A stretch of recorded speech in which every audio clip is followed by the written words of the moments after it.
를 이제 저희가 이제 보기 시작할 건데요. 어제 말씀드린 대로 사사기는 그냥 보면은 굉장히 우울한 책입니다. 하지만 제가 말씀드린 대로 사실은 그 안에 그 죄악 때문에 우울한 사사 시대에도 하나님께서 변함없이 역사하셨고 은혜를 베푸셨고 용서하신, 어떻게 보면 하나님의 용서와 인내와 그런 이 은혜의 책이라고 볼 수 있습니다. 잠깐 제가 오늘 그 말씀을 깊이 더 들어가기 전에요, 조금 알아두면 좋은 것들이 있습니다. 그래서 이 구약의 히브리 문학이라 그러죠. 구약의 히브리 헬라어 그 뉴테스먼트죠. 신약은 헬라어로 그리스 예전 그리스죠. 그릭으로 쓰여졌고, 그리고 구약은 아시는 대로 히브리어로 쓰여졌습니다. 근데 두 언어가 조금 성격이 달라요. 하나님의 뜻이 있는 것 같아요. 분명히 헬라어는 굉장히 정확합니다. 과학 같습니다. 과학. 실제로도 영어에서 쓰는 말이 헬라어에서 많이 왔습니다. 영어가 헬라어, 라틴어, 프렌치에서 이렇게 모여서 만들어진 건데, 그 헬라어에는 굉장히 정확하고 그 단어도 개수도 그 히브리어보다 많습니다. 그러니까 정확하게 뭔가를 표현하기 아주 적절한 언어죠. 그러니까 여러 가지 복음의 의미와 신학적인 것을 정확하게 표현하기 위해서 아주 적절한 언어라고 볼 수 있습니다. 헬라어는 그런데 반면에 히브리어는 굉장히 단어 개수도 굉장히 작아요. 그러니까 사실 표현할 수 있는 게 어떻게 보면 적다는 말은 좀 그렇고요. 같은 것을 표현하더라도 좀 시적이고 아트적으로 예술적으로 표현을 할 수가 있습니다. 그렇게 되어 있고요. 그렇기 때문에 어떻게 보면 조금 그 바운더리 안에서 좀 다양하게 해석할 수 있는 재미가 있습니다. 그리고 굉장히 재밌습니다. 사실 이게 저희는 다 한글로 보고 있기 때문에 어떻게 보면 정말로 그 재미를 누리기가 좀 힘든 면도 있습니다. 근데 그 언어로 이제 보면은 굉장히 재밌습니다. 왜냐하면은 그 언어 유희도 굉장히 많이 나와 있고요. 그리고 히브리어의 구조적으로 그 문학의 구조적으로 또 얘기하는 것도 있고, 그래서 굉장히 재밌고 흥미롭습니다. 그래서 그거를 오늘 제가 조금 같이 제가 은혜를 좀 받아보려고 합니다. 그 히브리 문학의 특징을 살려서 예를 들면은 한 가지만 예를 들리면은 히브리 발음이 좀 웃겨요. 우리가 듣기 처음 들으면은 우리 한국말에 없는 혹은 영어에 없는 발음들이 있습니다. 이렇게 거러러리라고 해서 이 목을 사용합니다. 그래서 이런 뭐 가래뱉는 것 같은 그런 이제 발음을 내기도 하는데요. 그 요나서에 예를 들면은 이제 요나가 이제 배를 탔는데 파도가 막 쳐서 넘어 들어오잖아요. 그 표현이 우리나라나 영어로는 그냥 파도가 넘쳐서 막 이렇게 부서지게 생겼다. 그런데 원어로는 이런 식으로 되어 있습니다. 크시와 르크시벨 이렇게 되어 있습니다. 그러니까 뭔가 파도가 치는 소리 같아요. 크시와 르크시벨, 크시와 르크시벨. 이런 표현 어떻게 보면 좀 예술적이죠. 단순히 그냥 의미적인 것뿐만이 아니라 소리로도서 이게 원래는 읽혔습니다. 읽은 게 아니고 보통 대부분 성경은 공공장소에서 읽히는 거였기 때문에 굉장히 그 사운드에도 그 소리에도 굉장히 많은 그 의미가 또 있습니다. 예술적이고 그리고 구조적으로 오늘 구조를 보게 될 건데요. 잠깐 예를 들어서 보는 게, 그래서 저희가 이 구약을 읽을 때 좀 재밌게 읽으면 좋을 것 같습니다. 이건 굉장히 재밌는 이야기들이다. 마스터피스라고도 하죠. 그 문학에 손댈 곳이 없는 그 마스터피스입니다. 오늘 그 사사는 에훗입니다. 오드니엘은 지나갔고요. 사사 중에 12사사 중에 두 번째 사사죠. 에훗입니다. 에훗. 근데 에훗의 이야기에는 두 가지 아주 두드러진 특징이 있어요. 바로 속임수입니다. 속임수. 오늘 보셔서 알겠지만 속임수가 계속 쓰여져 있고요. 그리고 그것을 통해서 사실 유머입니다. 유머러스한 겁니다. 사실 잔인해 보이기도 하지만 우리 현대인들한테는 유머와 속임수가 계속해서 그 띠으로 나와요. 그래서 자 이제 볼 겁니다. 저희가 이제 들어가는데 12절부터 16절. 그러니까 보시면은 12절부터 총 12절부터 30절인데 이 8개로 나눠져 있습니다. 지금 보시면은 6개로 나눠져 있습니다. 더 넓게 나눠서 6개로 나눠져 있는데요. 이게 재미있습니다. 첫 번째 이제 스토리가 섹션이 나오면은 그거랑 비슷한 그 스토리가 맨 마지막에 나옵니다. 그리고 그다음 두 번째 스토리는 그 끝에서 두 번째 스토리랑 연결이 돼요. 그리고 마지막 세 번째는 중심에 있죠. 가장 중요한 스토리입니다. 마치 문을 열고 들어가는 것 같죠. 지금 에훗이 지금 에글론을 찾으러 들어가는 것과 굉장히 비슷합니다. 안으로 들어갔다가 나오는. 이게 굉장히 잘 많이 쓰이는 테크닉 기술 중에 하나입니다. 그 히브리 문학에서요. 근데 특히 이 에훗의 스토리에서는 굉장히 잘 어울려요. 그 구조가. 그래서 이 문학 구조적으로도 뭔가 안으로 들어가는 구조입니다. 들어갔다 나오는 구조. 자, 보도록 하겠습니다. 12절부터 16절. 자, 이 스토리는 여호와가 이제 하도 이스라엘 백성들이 악을 행했다고 두 번이나 나와 있어요. 악을 행해서 하나님이 에글론 모압의 왕을 강성하게 해서 침략을 했다. 그랬더니 이제 이스라엘 백성들이 부르짖었죠. 부르짖는다는 말도 그 단어로 보면 짝입니다. 짝. 진짜 부르짖는 것 같죠. 진짜 고통에 부르짖는 소리 같죠. 이게 히브리 단어예요. 짝이라는데 이스라엘 백성들이 짝했습니다. 그랬더니 하나님이 응답하셨죠. 근데 하나님이 응답하셨는데 어떻게 하셨냐가 굉장히 중요합니다. 한 사람을 세우셨어요. 한 사람. 여러 명 그룹을 세워서 자, 너네 이제 너희는 팀이야. 팀으로 일해야 돼. 하신 게 아니고 한 사람을 세우셨어요. 한 사람을. 한 사람이 그 예훗죠. 그래, 이 구원자라고 한 사람의 구원자를 세웠는데 이 구원자도 단어가 야샤입니다. 예슈아죠. 예슈아. 그게 그 예수님의 뜻이 구원자라는 뜻입니다. 구원하다라는 뜻이고 조슈아도 마찬가지고요. 조슈아가 죽은 후에 어떻게 보면 다른 조슈아입니다. 야샤 할 사람을 구원할 사람을 이제 일으키신 거죠. 이 에훗가 봐야 됩니다. 에훗을 왜 세우셨는지는 잘은 모릅니다. 다 굉장히 근데 흥미로운 것이 있어요. 에훗을 소개하는데요. 에훗이 벤자민 사람이래요. 벤자민 사람. 그리고 하나 특징이 왼손잡이입니다. 벤자민이란 뜻이 무슨 뜻이냐면요. 벤이 아들이란 뜻입니다. 그 뒤에 있는 단어는 오른손잡이란 뜻이에요. 근데 오른손잡이의 아들인데 왼손잡이입니다. 그럼 이 오른손잡이의 아들 벤자민은 이 사사기에서 어떻게 표현되어 있을까요? 긍정적일까요? 부정적일까요? 부정적으로 표현되어 있습니다. 악을 행하고 나중에 저희가 보겠지만 끝에는 거의 벤자민이 지파가 말살될 정도로 이제 끝장이 나버리죠. 죄악 때문에. 근데 이 에훗은 그 악한 벤자민 속에 있었지만 왼손잡이에요. 무슨 의미할까요? 그들과 같지 않았다는 거죠. 벤자민 족속이었지만 그들과 같지 않았어요.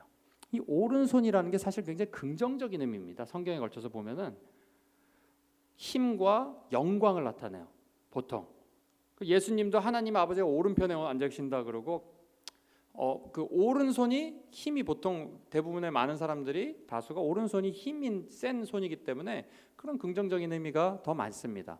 하지만 그래서 이름도 벤자민이 된 거죠. 긍정적인 이름으로. 근데 그 긍정적인 이름을 무색하게 그렇게 죄악을 지었을 때는 하나님이 왼손잡이를 들어 쓰셨던 거죠. 그것이 무색한 거죠. 에훗이 이제 왼손잡이를 이제 하나님이 택하셨죠. 그래서 이제 에훗이 갑니다. 근데 어디를 가냐? 에글론한테 가는데요. 중요한 건 혼자 갔어요. 혼자. 물론 옆에 있는 사람이 갔는데 혼자 갔다는 건 무슨 뜻이냐면 하나님의 명령을 혼자 알고 있었어요. 혼자.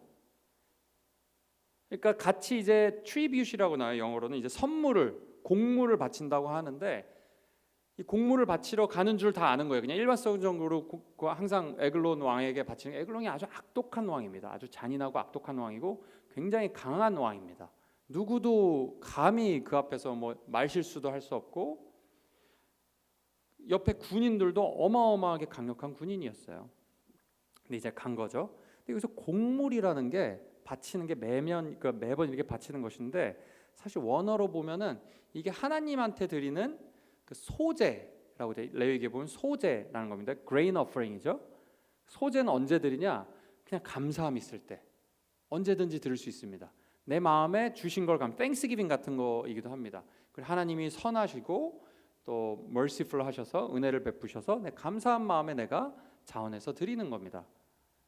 그거를 이제 왕에게 보통 드리는 거죠. 그 왕 이스라엘 백성한테는 하나님이 왕이니까요. 근데 여기서 지금 그 소제를 누구한테 드리러 가죠? 에글론 왕에게 주러 갑니다. 참 이스라엘 입장에서는 굉장히 자존심도 굉장히 상하는 일이에요. 매번 사실은 하나님한테 드려야 될 소제를 저 뚱뚱한, 자기를 압제하는, 뚱뚱하다고 돼 있죠. 뚱뚱하고 욕심 많고 잔인한 저 우리를 그렇게 못 살게 구는 사람한테 드려야 된다는 거, 얼마나 그 마음이 힘들었을까 싶습니다. 에글론이 갔습니다. 근데 에글론이 그냥 간 게 아닙니다. 칼을, 양날의 선 칼을 만들어서 갔다고 돼 있어요. 몰래 어디다 숨겼죠? 오른쪽 허벅지에 숨겼습니다. 만약 오른손잡이면은 왼쪽 허벅지에 숨겼어야 됩니다. 그러니까 시큐리티를 다 통과할 수 있었던 거예요. 그리고 왼손잡이라고 했을 때 이 원어로 다시 보면은 그냥 left handed가 아니고 오른손이 묶인 자라고 돼 있습니다. 그러니까 왼손잡이가 아니고 오른손이 묶인 자예요. 그러니까 사람들이 봤을 때는 그렇게 뭐 위협적이거나 능력이 많은 사람처럼 보이지 않은 거죠. 오른손을 쓰지 않는 사람입니다. 못하는 사람. 어떻게 뭐 장애가 있었는지 모르겠어요. 근데 어쨌든 오른손을 묶인 자로 표현이 되어 있습니다. 근데 오히려 그게 지금 그 검색대라 그러죠. 요즘 왕이니까 시큐리티 그 검색대가 있었겠죠. 그냥 무사히 통과했어요. 그래서 이제 곡물을 바칩니다. 아무 문제 없이 곡물을 바치죠. 그래서 이제 아무 문제 없이 돌아오는 듯합니다. 이제 나왔어요. 다 같이 나왔어요. 옆에 그 사람들이랑 같이. 근데 가다가 다 돌려보냅니다. 이제 작전 개시죠. 작전 개시. 하나님의 명령으로 이제 심판의 작전 개시가 된 겁니다. 근데 그 유턴하는 포인트가 또 흥미롭습니다. 거기가 바로 이 돌석상이 있는 곳이에요. 그러니까 돌석상에서 뭘 하죠? 절하고 예배드리는 곳입니다. 그러니까 하나님을 모르는 사람들이 거기서 와서 예배드리는 곳이에요. 거기서 다시 돌아섭니다. 에훗은. 그래서 다시 에글론에게도 가죠. 가니까 무슨 왜 다시 왔냐? 이럴 거 아니야. 그러니까 사실은 하나님께서 엘로힘이라고 돼 있습니다. 엘로힘. 야훼라고 돼 있지 않아요. 엘로힘이라고 돼 있습니다. 엘로힘이랑 야훼 같은 하나님을 뜻합니다. 하지만 엘로힘은 창세기 초반에 쓰여졌어요. 그리고 그 다음에 아브라함부터 그 약속을 제가 답을 말해버렸네요. 엘로힘은 보통 창조자의 하나님을 얘기할 때 엘로힘이라고 합니다. 엘로힘. 근데 언약의 하나님, 이스라엘과 이제 언약의 특별한 관계가 있는 하나님을 지칭할 때 보통 야훼라고 이름을 본인께서 말씀하셨기 때문에 또 야훼라고 불러요. Lord, the Lord라고도 하고요, 주라고도 하고요. 근데 여기서는 엘로힘이라고 쓰였어요. 그러니까 지금 에글론이 들을 때는 저 아이돌을 섬기는 그 우상 섬기는 곳에서 얘가 왔기 때문에 그럼 그냥 하나님이 이제 자기한테 무슨 할 말이 있겠구나 생각했겠죠. 그래서 보면 알 수 있어요. 이게 얼마나 지금 여호와를 섬기는 성전이 없고, 물론 이때는 성전이 있기 전이죠. 하지만 여호와를 섬기는 제단이 아니라 이렇게 아이돌이 넘쳐나는 그런 곳인 것을 우리가 엿볼 수 있습니다. 그런 세상에 살고 있었던 것이죠. 갔어요. 지금 갔는데 비밀된 것, 비밀한 것을 제가 가지고 왔습니다. 하나님으로부터. 여기서 단어를 보면 비밀된 것이 그냥 하나님의 말씀이라고 되어 있습니다. 말씀이에요. 말씀을 가져왔습니다. 그랬더니 그냥 앉아 있었어요. 그 뭔데? 이렇게 한 거죠. 에글론이. 아주 무시무시한 왕입니다. 그래서 이때 다시 기지를 발휘합니다. 에훗이 다시 한번 똑같이 얘기합니다. 좀 자세하게. 하나님이 왕에게 하시고 싶은 말씀이 있답니다. 얘기를 하죠. 그러니까 왕이 혹한 겁니다. 왕이 일어섰어요. 그 자리에서. 이게 사실 왕이 일어서지 않습니다. 웬만하면. 그리고 왕한테 가까이 가도 큰일 납니다. 그 전에 그래서 비밀이 있다고 하니까 다 내보냈어요. 다른 사람. 비밀스러운 말을 있다 그러니까 여기 말하는 것도 그냥 silent, 조용 이렇게 돼 있어요. 그러니까 굉장히 무례한 거죠. 이 사람의 성격을 알 수 있죠. 그러니까 다 무서워서 나갔어요. 그리고 나서 한 번 더 얘기하니까 이제 자리를 일어나서 이제 앞으로 다가가게 된 거죠. 제가 노트를 안 보고 얘기해서 놓칠까 봐 지금 다시 보고 있습니다. 그래서 이제 공물을 바친 후에 이제 말씀을 가져온 거죠. 말씀을. 그랬더니 거기서 이제 꺼내는 척하면서 왼손에서 오른손이죠. 이제 배를 찌르게 된 거죠. 심판이 된 거죠.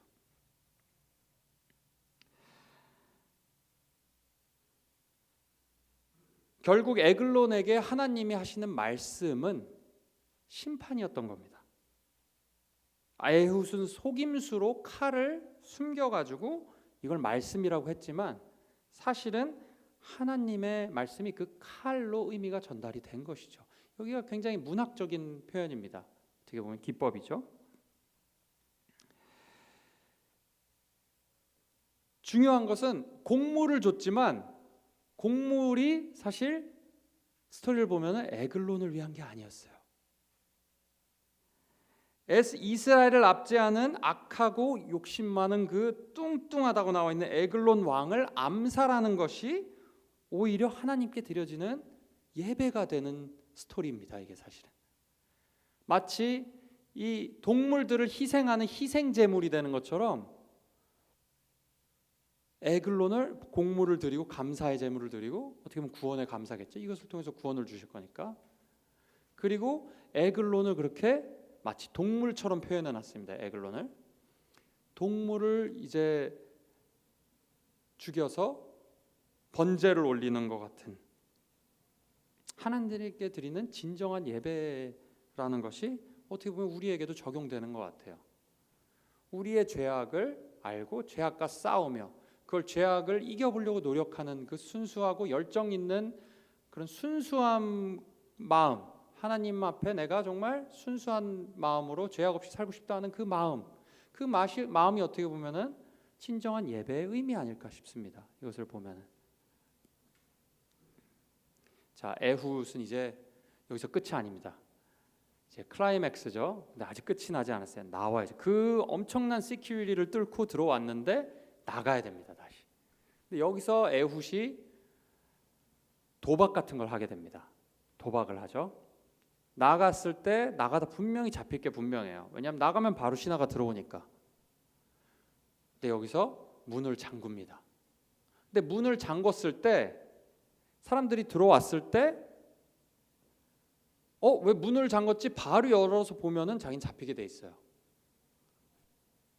근데 그것을 통해서 또 하나의 가능성은 이게 완전 미션 임파서블 영화 같습니다. 하나의 가능성은 그들이 보고 나서 열지 않는 거죠. 근데 열지 않을 수가 있나? 그거는 전적으로 하나님에 맡긴 겁니다, 사실은.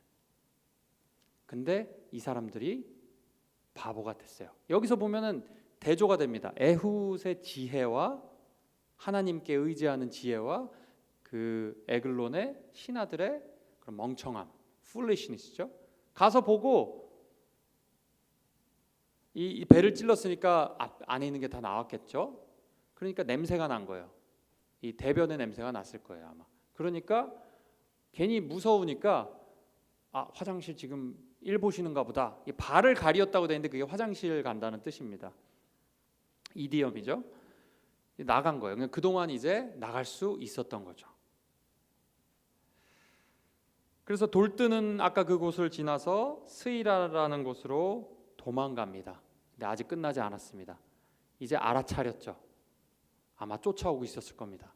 근데 영토를 완전히 벗어나기 전까지는 안심할 수가 없죠. 근데 드디어 결국 영토를 벗어나서 에브라임 산지로 갑니다. 자기 동네예요. 에브라임 산지. 가서 나팔을 불어서 기쁜 소식을 전하죠. 자, 여기서 보면 아까 이스라엘 백성들이 15절에 보면은 쫙 소리 질렀어요. 소리 질렀는데 그거에 대한 응답이 이제 좀 있다가 나팔, 좋은 소식이 온 겁니다. 그동안에 무슨 일이 있었는지 아무것도 모릅니다. 단지 그냥 불렀더니 이제 응답이 온 거죠. 우리도 마찬가지인 것 같아요. 이게 우리의 믿는 사람들의 히스토리고 역사고 하나님 역사하시는 하나님의 어떻게 역사하셨고 사람들이 어떻게 했나 보여주는 스토리거든요. 우리도 사실 우리가 누리는 평안, 축복들 그것이 어떻게 얻는지 굉장히 자주 잊어버립니다. 그 구원이 어떻게 얻었는지. 부르짖음에 대한 답은 언제나 하나님은 구원이었습니다. 언제나.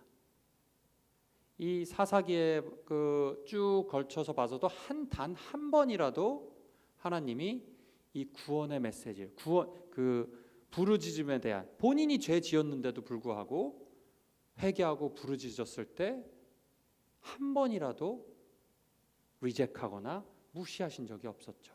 마치 기다렸다는 듯이 구원자를 일으켜 주셨습니다. 이것을 통해서 우리가 하나님을 좀 더 잘 알 수 있는 것 같아요. 하나님이 어떠신 분인지. 우리가 아무리 죄악을 짓고 혹은 누군가가 죄악을 지어도 회개하고 돌아갈 때 하나님은 100% 그 마음의 진정한 회개를 했을 때 하나님은 언제나 그 회개를 받으시고 다시 용서하시고 구원해 주신다는 것.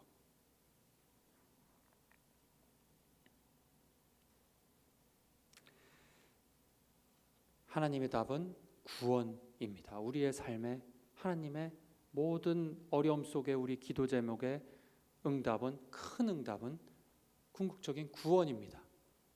나를 따르라 여호와께서 너희 대적을 너희 손에 붙이셨느니라 라는 메시지가 우리의 메시지이기도 합니다. 에웃의 소리가 좋은 소식이죠.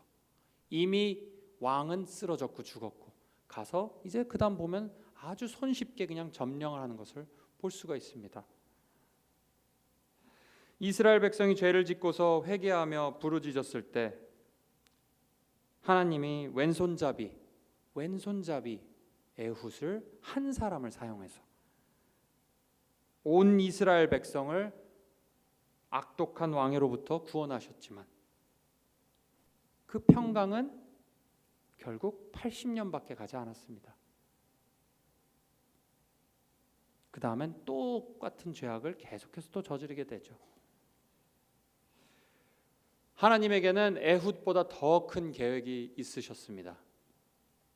그분의 아들을 보내서 혼자 외로운 십자가의 길을 가게 하셨죠. 좌우의 날선 검 대신 말씀이 육신이 되어서 모든 사탄의 시험과 자기 사람들로부터 오는 모욕과 그 고통을 견디셨죠. 에글론에게 준비하신 말씀은 날카로운 칼로 대변되는 심판이었지만 같은 죄인인 에글론은 우리가 뭐 다를까요? 하나님 없었으면 그렇게 살았겠죠. 같은 죄인인 우리는 선택하신 우리에게는 그 말씀이 육신이 된 그 말씀으로 십자가로 구원하신 거죠. 그 말씀에 된 육신으로 그 심판의 칼을 대신 받으신 거예요. 본인의 말씀의 칼에 본인이 찔리신 겁니다. 그래서 우리는 결국 80년의 평강이 아닌 영원한 평강을 누릴 수 있게 된 것이죠.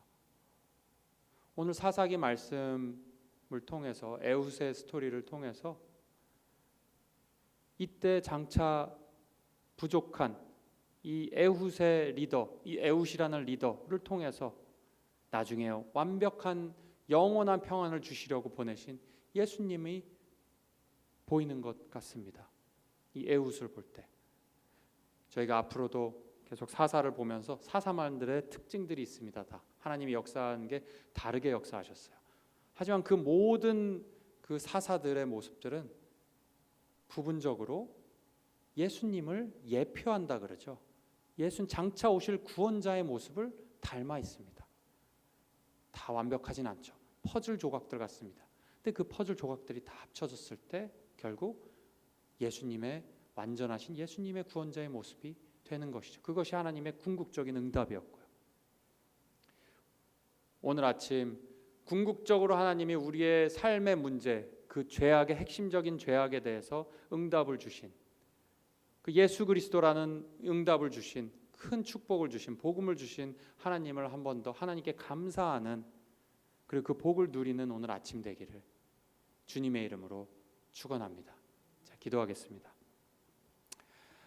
하나님, 저에게 구원자를 일으켜 주시고 에훗보다 더 훌륭한, 모세보다 훌륭한, 여호수아보다 훌륭한 예수님을 세워주심에 감사합니다. 하나님, 저희가 구원의 의미와 저희가 누리는 평강이 어떻게 저에게 주어진 것인지 생각하지 못하고 살 때가 대부분인 것 같습니다. 하지만 오늘 말씀을 통해서 주님의 희생과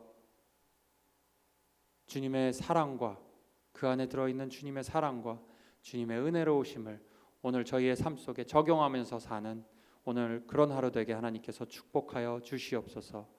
주님께 오늘 하루 맡겨드립니다. 주님이 은혜로우시고 용서하시기에 우리가 기쁘고 평안하게 살 수 있음을 주님 앞에 고백드리며 예수 그리스도의 이름으로 기도드립니다. 아멘. 자, 기도하시고